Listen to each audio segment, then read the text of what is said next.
और अमरीश पुरी एक तरफ थे जो हमेशा शाहरुख खान के अगेंस्ट होते थे हर मूवी में, और आप हमेशा उनके फॉर होते थे, तो आप मेरे फेवरेट थे, you know. But when we talk about your entire journey sir, when I have read your book, you come from nowhere close to the film industry, and you've made a mark on your own. And when we talk about your life could be a biopic someday, you know. How did it all begin for you? Was it difficult to convince your family to become an actor? Well, it's wonderful to come from nowhere, because when you come from nowhere, you will always reach somewhere. You know? Or I'm proud of the fact that I came from nowhere. I'm proud of the fact that my life was difficult. I'm proud of the fact that I came from a lower middle class. Because when you come from all these background, you come into stories which are fascinating stories, because these are the stories you have lived. Absolutely. These are the stories that you have created. मुझे लगता है कि जिंदगी में जो भी परेशानी वाली चीजें होती हैं वो आपकी स्टोरीज बन जाती हैं.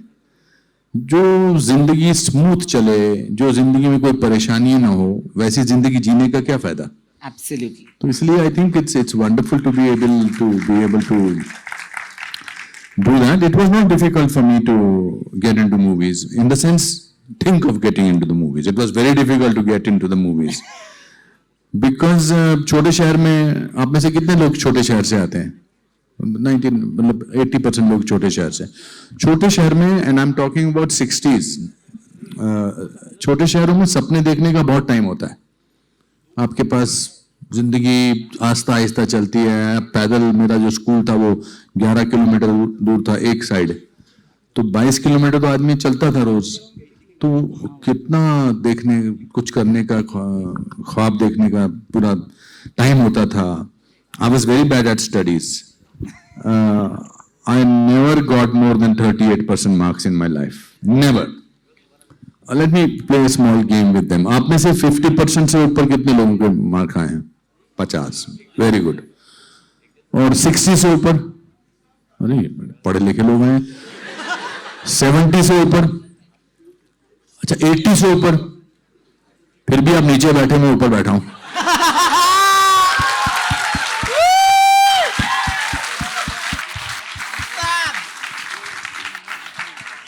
तो मैं पढ़ाई में बिल्कुल अच्छा नहीं था, मतलब दिल नहीं करता था पढ़ने का. मैं लास्ट में वो जो गेस्ट पेपर आते हैं जिसमें 10 क्वेश्चंस आपको याद करने होते हैं, मैं खेल कूद में भी नहीं अच्छा नहीं था. मतलब मैं 12th मेंबर होता था, 12th मैन होता था क्रिकेट में. Not that I just did not have inclination. In fact एक दिन मेरा पीटी टीचर मुझे दौड़ता हुआ देख के बोला, तुम अकेले दौड़ोगे तब भी सेकंड आओगे.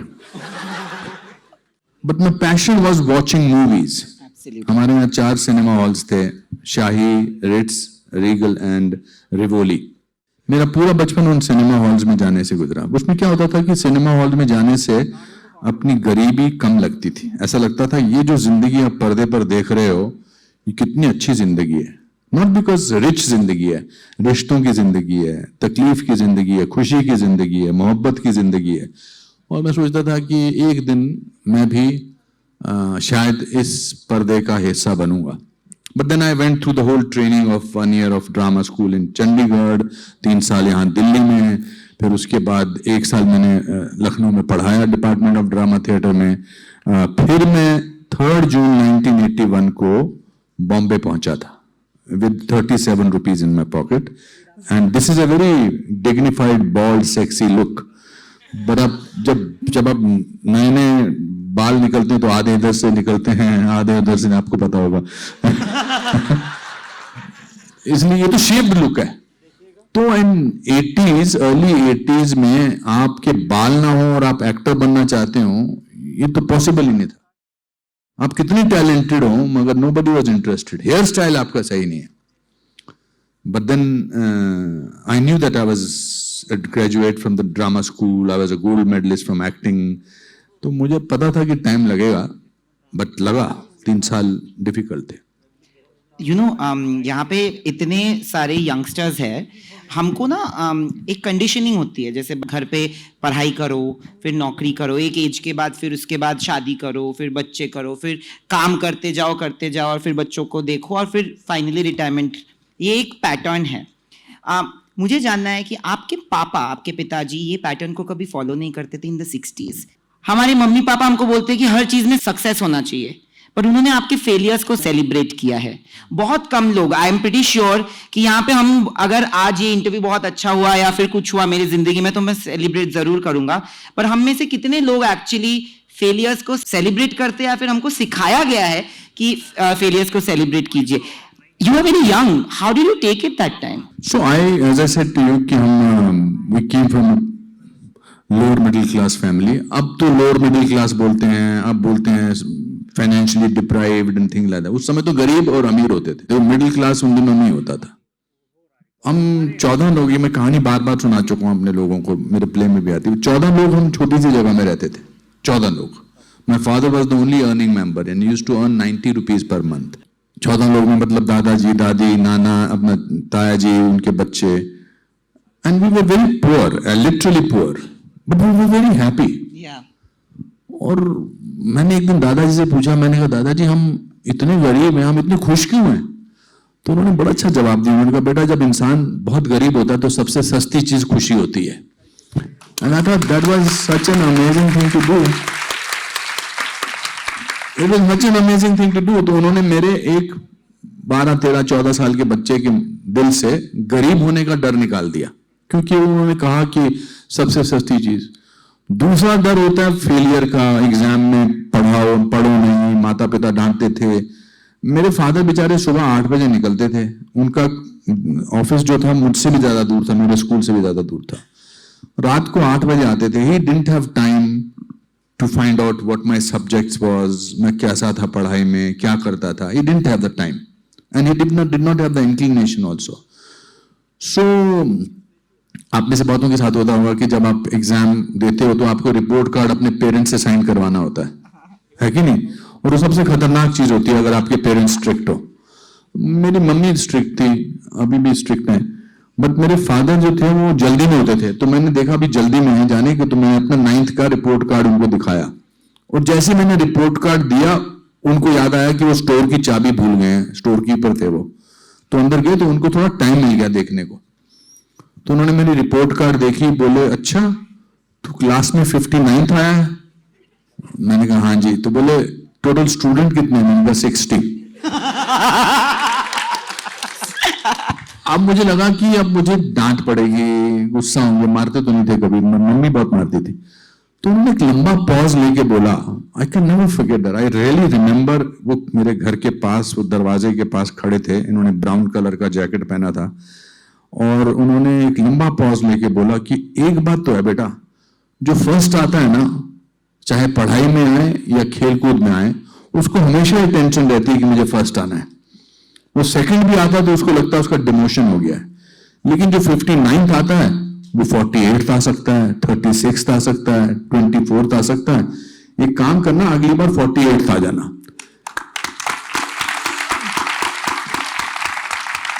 And then he said, remember one thing, failure is an event, never a person.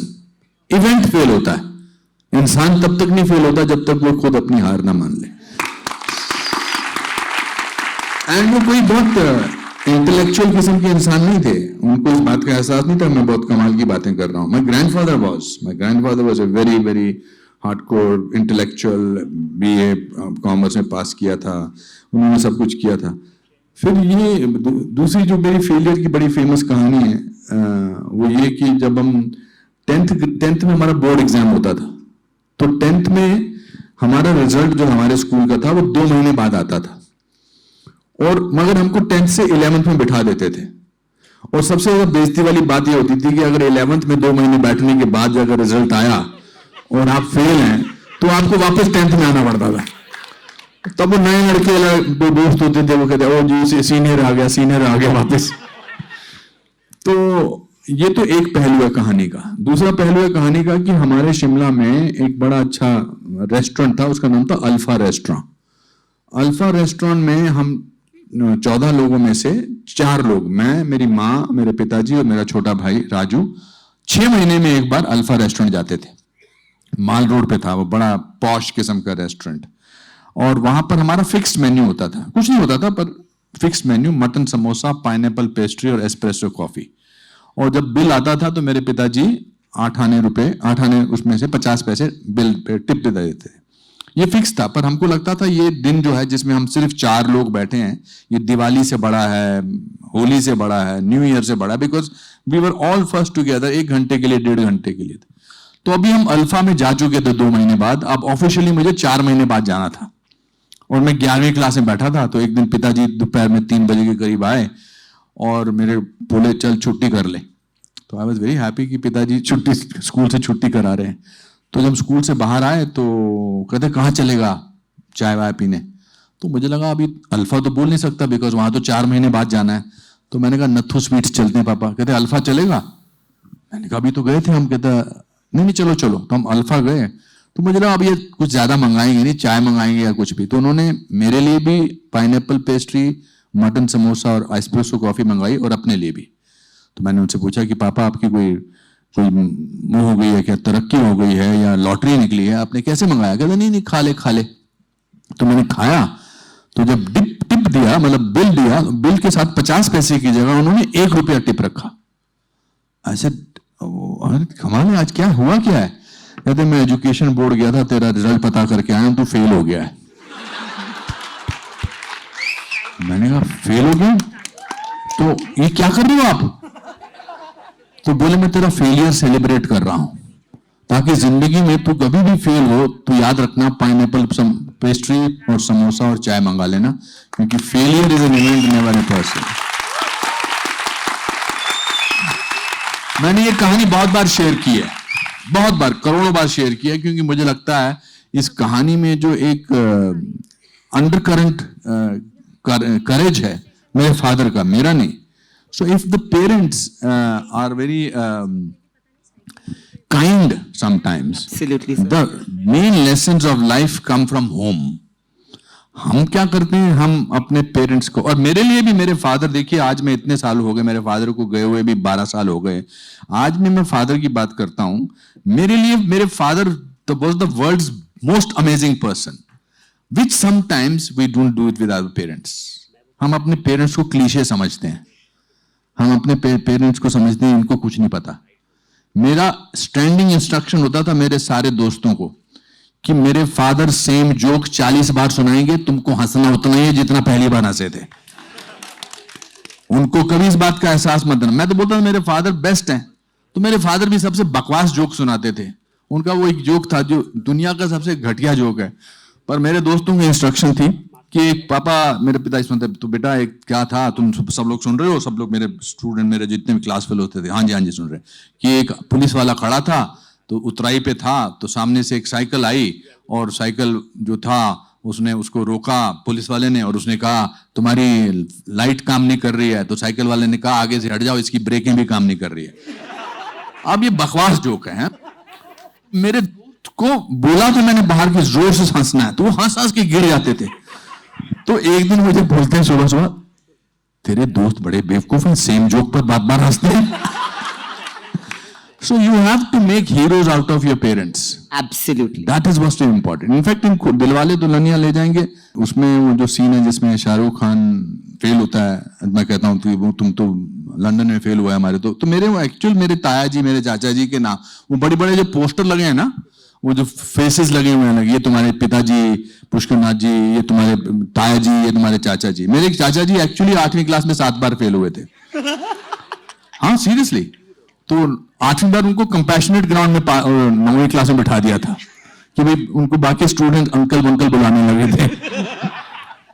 सो मैंने यश चोपड़ा जी से कहा, मैंने कहा यश जी, मैं, और आदि से कहा, मैंने कहा आदि चोपड़ा से कहा, मैंने कहा मैं ये जो लोग हैं ये मेरे चाचा जी, इनके नाम ले सकता हूं मैं? तो उन्होंने कहा ठीक है। तो मैंने कहा ये ब्रिजनाथ जी हैं, ये 8वीं में 7 बार फेल हुए, ये द्वारकानाथ जी हैं, ये इतनी बार फेल हुए, ये इतनी बार फेल हुए। तो पिक्चर तैयार हो गई। रिलीज होने से 8-10 दिन पहले मैंने फिल्म देखी, तो मैंने सडनली देखा, मतलब मैंने अपने ताया जी चाचाओं जी की बेइज्जती की हुई है कि, तो मैंने कहा अभी रिलीज होगी तो सब लोग मुझसे गुस्से हो जाएंगे। तो मैंने सबको खत लिखा, मैंने कहा जी आई एम वेरी सॉरी, वो एक मेरी फिल्म आ रही है दिलवाले दुल्हनिया ले जाएंगे, उसमें मैंने आपका ऐसे ऐसे नाम लिया है, तो बुरा मत मानना, रिलीज होने वाली है। पिक्चर रिलीज होने के बाद सबकी चिट्ठियां मुझे आई, थैंक यू यार तूने हमको फेमस कर दिया. So I think my family had a great sense of survival with a sense of humor. Absolutely. And life was simpler those days. And I think that is what has remained with me. I still feel I'm the same small town boy, even though he's talking about his 540 films that I have done, even though there is a retrospect of my films happening. But inside somewhere, I'm still that boy with the sense of wonder, who celebrates failure, who thinks that when you are very poor, the cheapest luxury available is happiness. Absolutely, ऐसा होना भी चाहिए sir, क्योंकि मेरी माँ और मेरे पापा भी ऐसे ही है, बहुत एक्सेप्टिंग, बहुत मतलब अगर मैं जिंदगी में कुछ भी बन पाया हूँ तो उनके वजह से बन पाया हूँ. और आपने जैसे कहा कि बहुत इंपॉर्टेंट होता है उनको हीरो फील करवाना, क्योंकि उन्होंने बेशक अपनी जिंदगी में इतने सैक्रिफाइसेस कर दिए हमारी खुशी के लिए कि अगर वो 2 मिनट के लिए भी हम उनको हीरो फील करवा पाए तो वो सबसे बेस्ट, मुझे लगता है कि उसके लिए हमको बहुत ज्यादा ब्लेसिंग मिलती है. जब आपने कहा कि आप बॉम्बे आए 37 रुपए के साथ, आपने तो बहुत कठिन दिन देखे हैं. आप प्लेटफॉर्म पे सोए हो एक पूरा महीना, 29 days if I am not wrong. 27 days, yes. 27 days. आपने ये कहा कि फेल होना प्रॉब्लमेटिक नहीं है, बट गिव अप करना प्रॉब्लमेटिक है. उस 27 दिन में जब आप इतने कठिनाइयों से गुजर रहे थे, तब आप तो ह्यूमन हो ना, कभी अंदर एक फीलिंग आई कि गिव अप कर दूं? जब आदमी बुरे वक्त से गुजरता है, उससे पहले you spoke about the parents. I just want to tell you, since there are a lot of youngsters over here, why it is important to make heroes out of your parents. Because you, first of all, came to this world thanks to them. Number two, you have no idea how they have brought you up. Whether you are rich or whether you are poor, their care has brought you up. Their concern has brought you up. They are the only people who don't expect anything from you except for your happiness. Only people. And we, for some new found friends, जिनको हम जानते तक नहीं है, जो 15 दिन पहले या 6 महीने पहले हमारे दोस्त बनते हैं, हम उनको ज्यादा इंपॉर्टेंस देने लगते हैं और अपने माँ बाप को कहते हैं अभी इनके सामने ऐसे मत करना, इनके सामने ऐसे मत करना, अभी थोड़ा जाओ, हाँ he is my father, we start feeling guilty. So that's, I don't think you need to do that, because if you love and respect your parents, show it to others, because that's very important.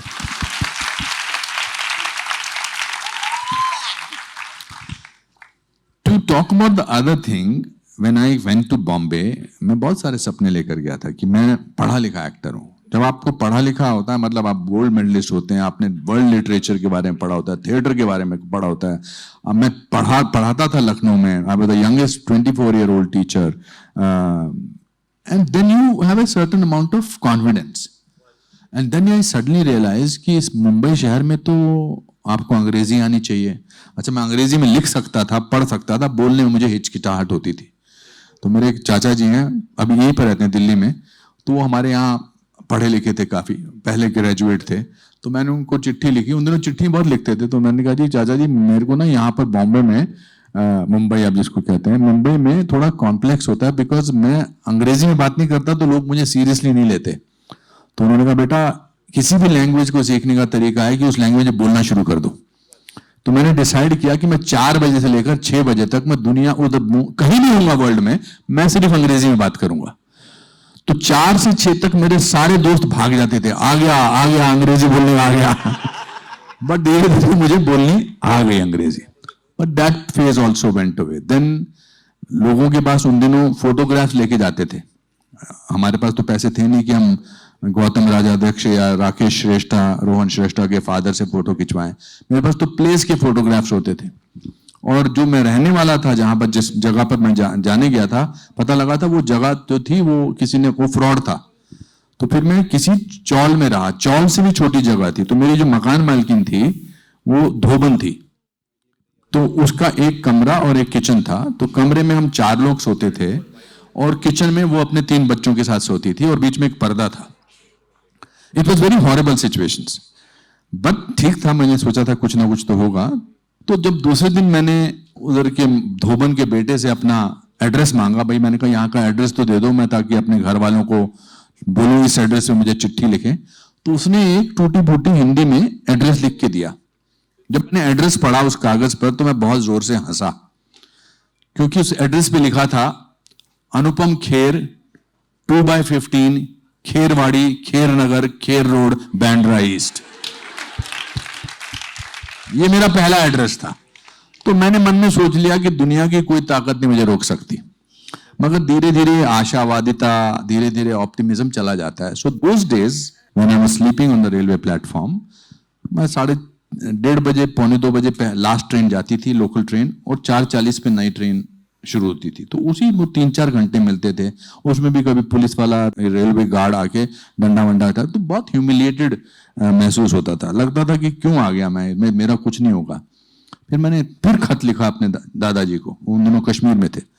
तो मैंने लिखा, दादाजी ये क्या हो रहा है मेरे साथ, मैं इतना पढ़ा लिखा एक्टर हूँ, मैं gold medallist from drama school Delhi से, ये मेरे साथ मैं ये कैसी जिंदगी जी रहा हूँ, ये मैं वापस चला जाता हूँ शिमला या लखनऊ या दिल्ली, मैं टीचर बन जाऊंगा कहीं पर, मगर मैं यहाँ नहीं रहना चाहता, ये तो गलत है। Humiliation on this level I should not be able to deal with. तो उन्होंने मुझे खत लिखा, उन्होंने कहा, बेटा तूने बहुत मेहनत की है, तेरे माँ बाप ने बहुत पढ़ाया है, तूने भी बहुत पढ़ाई की है, अब तू 1.5 साल से बॉम्बे में रह रहा है और तू रुक जा थोड़ी देर के लिए। फिर उन्होंने एक लाइन लिखी विच चेंज माय लाइफ। उन्होंने एक बात लिखी, उन्होंने कहा, और एक बात याद रख, भीगा हुआ आदमी बारिश से नहीं डरता।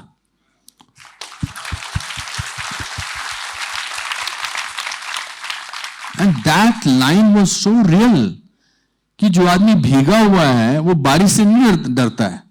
अब मैं इससे ज्यादा बुरा क्या हाल हो सकता है? आपने नथिंगनेस की बात की ना शुरुआत में, इससे ज्यादा क्या हो सकता है? I am the eternal optimist. मेरे लिए हर सिचुएशन में कोई अच्छी चीज होती ही होती है। वो एक बड़ी अच्छी कहावत है ना कि nothing is all wrong, even a clock that has stopped running is correct twice a day. एक घड़ी जो चलना बंद हो गई है, उसकी सुइयां, वो भी दिन में 2 बार सही होती हैं। तो मेरे पास ये मुझे हार मानने की कोई सिचुएशन है ही नहीं मुझे, क्योंकि काम आता है, उसके लिए काम आना बहुत जरूरी है। यहाँ पे कितने लोगों को पता है कि उनकी डेब्यू मूवी कौन सी थी?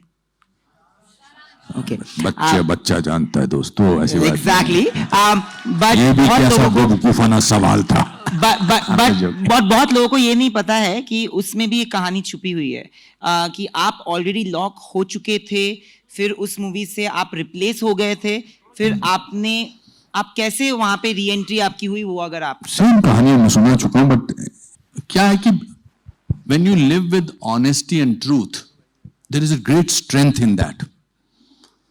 I believe that. I believe that there is a great strength in truth, there is a great strength in honesty, and that there is a great strength in knowledge. ये तीनों चीजें मुझे महसूस थी इस बात की। मुझे सारांश में मेन रोल मिल गया था, फिर 10 दिन पहले मुझे फिल्म से निकाल दिया। उन्होंने, भट्ट साहब ने डिसाइड किया कि इनको नहीं लेते, कि न्यू कमर है, न्यू कमर के साथ पिक्चर बनाना मुश्किल है, एक काम करते हैं संजीव कुमार साहब को ले लेते हैं। तो मुझे तो पता भी नहीं था, मैं तो 6 महीने से रिहर्सल करता आ रहा था, 6 महीने से मैंने काम भी कर लिया था। मैं 28 साल का था, मुझे 65 साल के बूढ़े का रोल करना था। मैं धोती पहनता था, कुर्ता पहनता था, मैं उन बूढ़ों की तरह चलता था। तो मैं 6 महीने तक ये कर चुका था। और सडनली 10 दिन पहले 20 दिसंबर 1983, 40 साल पहले की बात है, 20 दिसंबर 1983 को मेरा एक दोस्त आया, बोला कि मैं राजश्री प्रोडक्शन के ऑफिस में कल गया था और उन्होंने बोला कि संजीव कुमार को ले लिया है। तो मैंने कहा ऐसा कैसे हो सकता है, मैं तो 1 तारीख को तो शूटिंग शुरू होने वाली है, 1 जनवरी को। तो मैंने महेश भट्ट साहब को वैसे ही फोन किया। मैंने कहा, भट्ट साहब कैसी अफवाह सुन रहा हूं मैं कि मैं फिल्म में नहीं हूं, संजीव कुमार है। तो भट्ट साहब बड़े कैजुअली बोले, हाँ बेटा, वो तू नहीं कर रहा मेन रोल, तू दूसरा रोल कर ले जो छोटा वाला है, वो रोल तो मैंने संजीव कुमार को दे दिया। That is when actually I broke down very badly, because then I thought I'm not going. So I packed my luggage or I decided to come back to Delhi or to Shimla or to anywhere but Bombay, because I said ये आदमी अगर मेरे साथ ऐसा कर सकते हैं तो फिर मैं किसी पे विश्वास नहीं रख सकता। फिर मेरे दादाजी की मुझे बात याद आई। देखिए, मैंने 19 साल जिंदगी के दादा दादी पिताजी माताजी के साथ गुजारे हैं, इसलिए उनकी बातें कहीं ना कहीं हमेशा याद आती। तो वो कहते थे कि अगर आपको दुनिया में किसी के भी बराबर का होना है तो उससे एक्सपेक्ट मत करो कुछ भी। जैसे अगर मुझे आपसे कुछ नहीं चाहिए तो हम बराबर के हैं, अगर मुझे आपसे चाहिए कुछ तो फिर आप मुझे मैनिपुलेट कर सकते हो। अब मुझे लगा, शाबाश बेटा, अक्लमंद, थैंक यू। अब मुझे लगा कि अब मुझे भट्ट साहब से कुछ नहीं चाहिए, जो जिस चीज की वजह से मैं मैनिपुलेट हो रहा था वो तो खत्म हो गई। अब वो मुझे बोल रहे दूसरा छोटा सा रोल कर ले, मैं वो करूंगा नहीं, क्योंकि 6 महीने मैंने काम किया है। तो अब हम बराबर के हैं, अब मैं उनसे कुछ भी कह सकता हूं।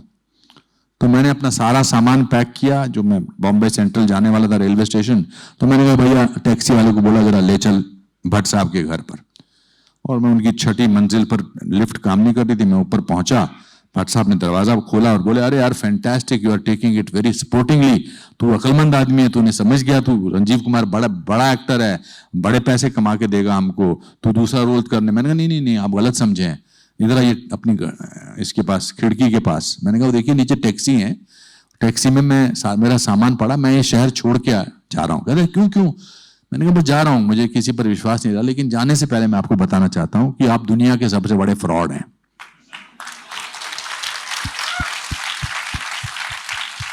अब तो मैं बहुत आराम से बोल रहा हूँ, मतलब मैं रोता हुआ, बिलखता हुआ, और मैं कह रहा था कि आप दुनिया के सबसे बड़े चीट हैं, आपसे धोखेबाज नहीं है कोई, आप मुझे 6 महीने से बोल रहे हैं मैं आपकी फिल्म में मेन रोल कर रहा हूँ, अब आप बोलते हैं संजीव कुमार कर लेगा, आप में इतनी हिम्मत नहीं है कि आप राजश्री प्रोडक्शंस को बोल दो। और गुस्से में बहुत बोल रहा था, रो रहा था, बिलख रहा था, मतलब परेशान था, दुखी था। पर हमेशा कहते हैं ना कि गुस्से के एंड में एक क्लाइमैक्स लाइन चाहिए होती है जिससे आप चुप हो जाओ। मुझे क्लाइमैक्स लाइन नहीं मिल रही थी, मैं बार बार बोल रहा था आपने मुझे ये कर दिया और आप में इतनी हिम्मत नहीं है। फिर मैंने कहा और भट्ट साहब मैं ब्राह्मण हूं, मैं आपको श्राप देता हूं।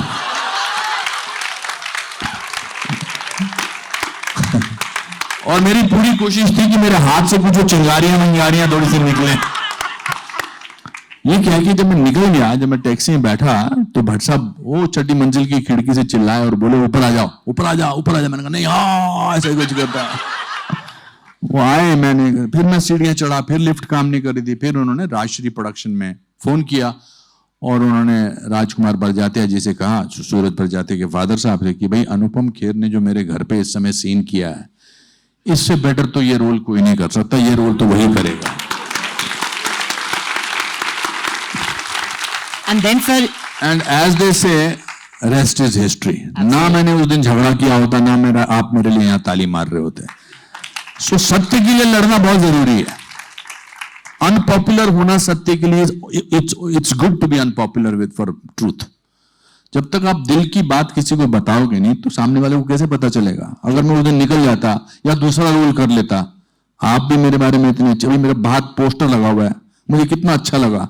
मेरे को वही जर्नी याद आई जब मैं रेलवे प्लेटफॉर्म पे सोता था, मुझे वही जर्नी याद आई जब मैं 37,000 रुपए लेकर, वहां से यहां तक की journey is beautiful.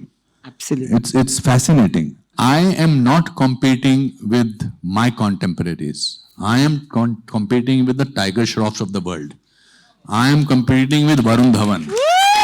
I am competing. तो मेरा अभी मेरी स्टैंडिंग इंस्ट्रक्शन होती है कि मुझे ना लेजेंड बुलाना है, ना वेटरन बुलाना है, ना थेस्पियन बुलाना है, बिकॉज ये इनका मतलब ये होता है अब आपने बहुत काम कर लिया है, अब आप रिटायर हो जाओ। मेरे रिटायर होने में भी 30-40 साल बाकी हैं। मैंने बुलाया नहीं आपको, एक बार भी नहीं बुलाया। नहीं, आपने बहुत अच्छा किया, आपने पढ़ा है मेरे बारे में। But so the point is you have to not let go of your strength, and your strength is your honesty and your hard work. बाकी लोगों को थोड़ा मौका देते हैं। I think the one in brown. Hello sir, मेरा नाम ज्ञान है और मैं जर्नलिज्म का छात्र हूँ। सर मैं भागलपुर बिहार से आता हूँ जी, और मैं अपने कॉलेज के साथ साथ थिएटर भी कर रहा हूँ, और बचपन से मेरा भी सपना रहा है कि मुझे बड़े पर्दे पर दिखना है। सर अभिनय को लेके मेरा आपसे सवाल है कुछ, कि पहला सवाल तो ये कि हम कब खुद को बताएं कि नाउ आई एम रेडी, और अब मैं एक खुद को अभिनेता कह सकता हूँ, खुद को मैं अभिनय करने के लायक कह सकता हूँ। ये पहला सवाल तो मेरा ये है, क्योंकि जब भी हम कोई काम करते हैं तो, सॉरी मैं बहुत ज़्यादा बोल रहा हूँ क्योंकि कोई बात नहीं। दूसरा सवाल क्या है? मेरे चाचा जी थे, वो हम जब छोटे छोटे थे ना, वो यहाँ से शुरुआत करते थे, बेटा दूसरी बात क्या है ना, तो हम सब सोचते थे कि पहली बात क्या थी।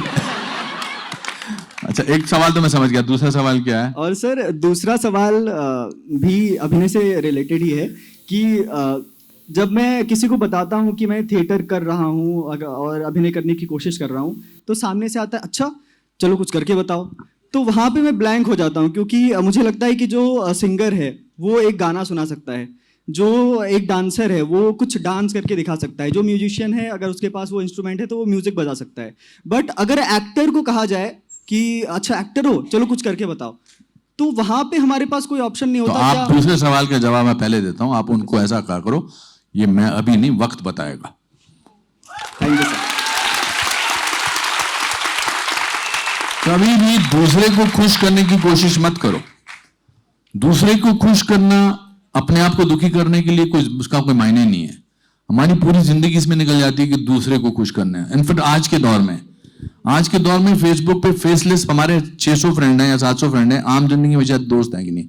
जहां तक दूसरा पहला सवाल आपने बोला था, अभिनय की तो कोई सिलेबस होता ही नहीं है। मैं आज भी, मुझे लगता है इतने सारे सालों के बाद भी, मुझे 40 साल हो गए काम करते हुए, अभी भी लगता है कि मैं बहुत कुछ सीख सकता हूं, बिकॉज हमारा सब्जेक्ट जो है वो अंतहीन है। तो करते रहो कोशिश, एक दिन यहां बैठोगे और ऐसे कोई बच्चा सवाल पूछ रहा होगा। More power to your dreams, हाँ? हेलो सर, सर मेरा नाम उत्कर्ष है, मैं गोरखपुर उत्तर प्रदेश से हूँ। और सर मैं एक्टिंग करने की कोशिश कर रहा हूँ और मेरे सामने पूरे के पूरे इंस्टीट्यूशन बैठे हैं, तो मैं ये क्वेश्चन पूछने से अपने आप को रोक नहीं पा रहा हूँ कि सर जब आपके हाथ में स्क्रिप्ट आती है, जब आपको एक कैरेक्टर के बारे में बताया जाता है कि ये इस तरह का कैरेक्टर है, तो आपका पहला अप्रोच क्या होता है? What is the first approach जो आप उस कैरेक्टर को प्रिपेयर करने के लिए तैयार करते हो? And the second thing is sir कि वो कौन कौन सी चीज़ें हैं जिन्हें आप ध्यान में रखते हो कि इन चीज़ों के थ्रू मैं कैरेक्टर के बहुत नज़दीक पहुंच सकता हूँ या मैं कैरेक्टर को जस्टिफाई कर सकता हूँ? सर ये मेरा क्वेश्चन। सो पहली बात तो इन 540 फिल्मों में से मुझे स्क्रिप्ट जो है सिर्फ शायद 40 फिल्मों का मिला था। 500 फिल्में जो थी वो सुनाई जाती थी पहले, बहुत सालों तक, आज से 5 साल पहले तक राइटर आके स्टोरी सुनाता था आपको और फिर उससे आप काम करते थे। जरूरी नहीं कि हर लिखी हुई स्क्रिप्ट अच्छी होती है, बट जैसे नॉवल में होता है या स्क्रिप्ट में लिखा होता है, मुझे सबसे पहले वो लगता कैसा है कैरेक्टर वो दिखाई देता है। जैसे लिखा होता है कि एक आदमी है 56 साल की, उसका उम्र 60 साल का है, तो I decide the physical look of that person, because if I am happy with the physical look then I will adapt myself to that look, तो फिर मेरे लिए आसान होगा वो। बाकी दूसरा सवाल क्या था आपका बेटा? सर मेरा दूसरा सवाल यही था सर कि जब कैरेक्टर आप समझ चुके हो कि हाँ ये कैरेक्टर इस तरह का है, तो वो कौन कौन सी बेसिक चीजें होती हैं? जैसे आपने कहा कि कन्विंसिंग होना चाहिए। देखो, जिसको एक्टिंग नहीं आती, मैं एक्टिंग स्कूल चलाता हूँ, एक्टर प्रिपेयर चलाता हूँ पिछले 17 साल से, मैं ये कहता हूँ कि जो आदमी झूठ बोल सकता है वो एक्टिंग कर सकता है। Great sir. सर आप निजी जिंदगी में कितनी झूठ बोलते हो? नहीं, जो आदमी झूठ बोलता है, झूठ बोलना पहली एक्टिंग होती है। जो आदमी झूठ बोलता है उसके बाद वो कितना कन्विंस, पर झूठ बोलना आम जिंदगी में और झूठ बोलना स्टेज में बहुत बड़ा फर्क है। आज मैं आपको बेसिक फर्स्ट लेक्चर एक्टिंग का सिखाता हूं सब लोगों को। जब हम आम जिंदगी में, देखिए 9 रस होते हैं आम जिंदगी के, 9 रस होते हैं ना, मतलब हंसना, डरना, शांत रस होता है, फिर क्रोध रस होता है, गुस्सा होता है, विभत्स होता है। वही हम जिंदगी में सब लोग करते हैं, सब लोग करते हैं। आपको जब गुस्सा आता है आप दिल से करते हैं, आपको जब रोते हैं आप दिल से रोते हैं। तो ऐसा क्या होता है कि जो आप जिंदगी में कर सकते हैं मगर फिर स्टेज पर या फिल्म में नहीं कर सकते? क्या प्रॉब्लम होती है? बिकॉज आम जिंदगी में इसको रेजोनेटर बोलते हैं, इसको रेजोनेटर, सिर, मस्तिष्क, दिमाग, माइंड, हमारे माइंड से जो है संकेत जाते हैं। जैसे मैं अभी हाथ इस्तेमाल कर रहा हूं, आपकी तरफ देख रहा हूं, आपसे बात कर रहा हूं, ये माइंड से मेरा जा रहा है सिग्नल, क्योंकि मैं पहली बार वो बात बोल रहा हूं। एक्टिंग में एक्टर को इमोशन पहले ही पता होता है, लाइन क्या बोलनी है वो पहले ही पता होती है, इसलिए उसको लगता है कि मैं वैसे कैसे कर सकता हूं कि वो बिल्कुल सीधे सिंपल लगे। उसके लिए प्रयास की जरूरत होती है।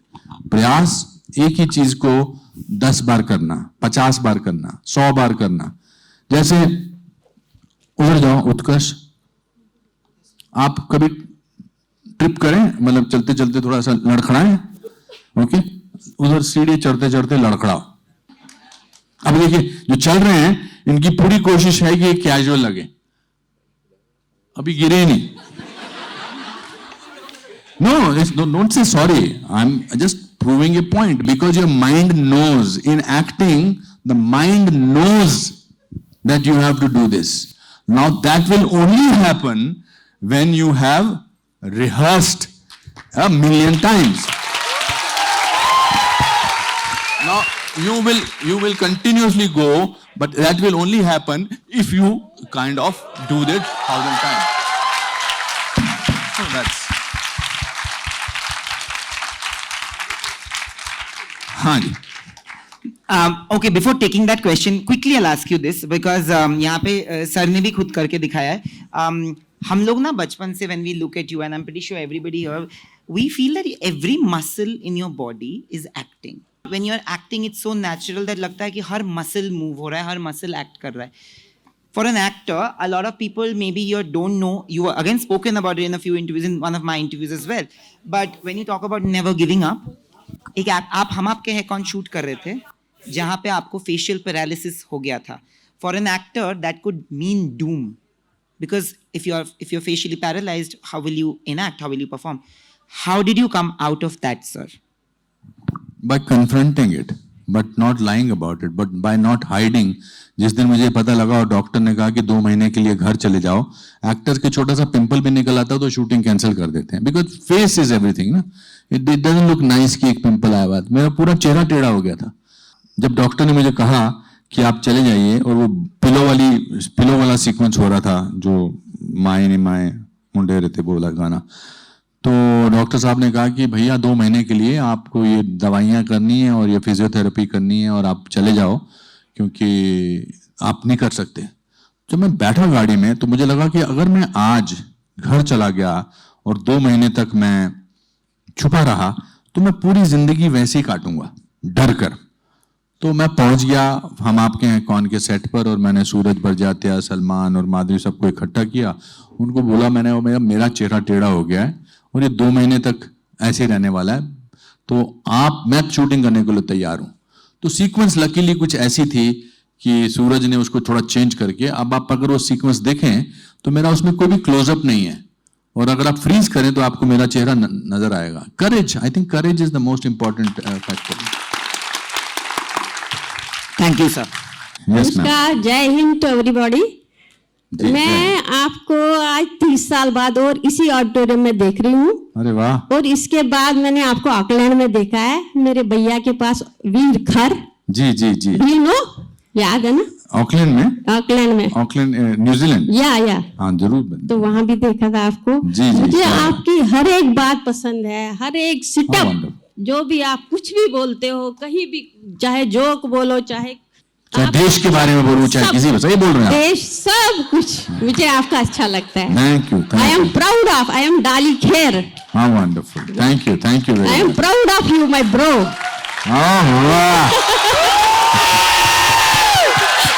God bless you. God bless you.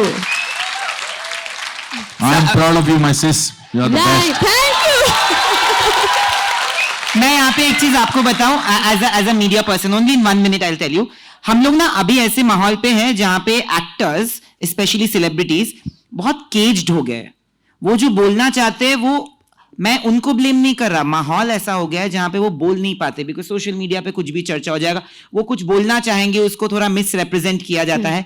वहां पे ना आपको उनकी बात इसीलिए इतनी अच्छी लगती है कि वो जितना बेबाक तरीके से अपने दिल की बात पेश करते, शायद बहुत कम लोग आज वो कर पाते हैं, यंगर जनरेशन का भी. मेरे को तो इनका, जैसे इनको पेरेंट्स का बताया, I have train my daughter Vasudha, she is my daughter. तो मैंने इसको ये भी, जैसे आपने कहा पेरेंट्स का रिस्पेक्ट करना है, दादा दादी का रिस्पेक्ट करना है, she is the, I am proud of her. Fantastic. Thank you so much, ma'am. Thank you for being kind. Sir मेरा नाम समर्थ है और मैं आपका बहुत बड़ा फैन हूँ. Thank you so much. आपके लोगों के नाम बड़े अच्छे हैं यहाँ पर, आज मैंने जितने भी सुने, ज्ञान, उत्कर्ष, समर्थ, वाह वाह.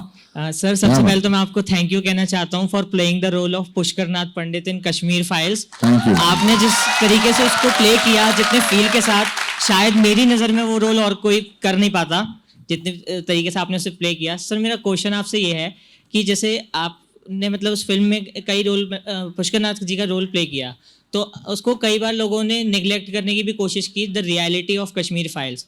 सो हाउ डू यू, मतलब आपने उसको कैसे फेस किया, लोगों का रिजेक्शन, और आपने ये चूज की कि आपकी रिस्पॉन्सिबिलिटी है कि नहीं, आप लोगों को ट्रुथ दिखाएंगे ही दिखाएंगे? एक बड़ा अच्छा डायलॉग है कि सच्चाई वो दिया है जिसको अगर पहाड़ की चोटी पे भी रख दिया जाए तो बेशक रोशनी कम करे लेकिन दिखाई बहुत दूर से देता है।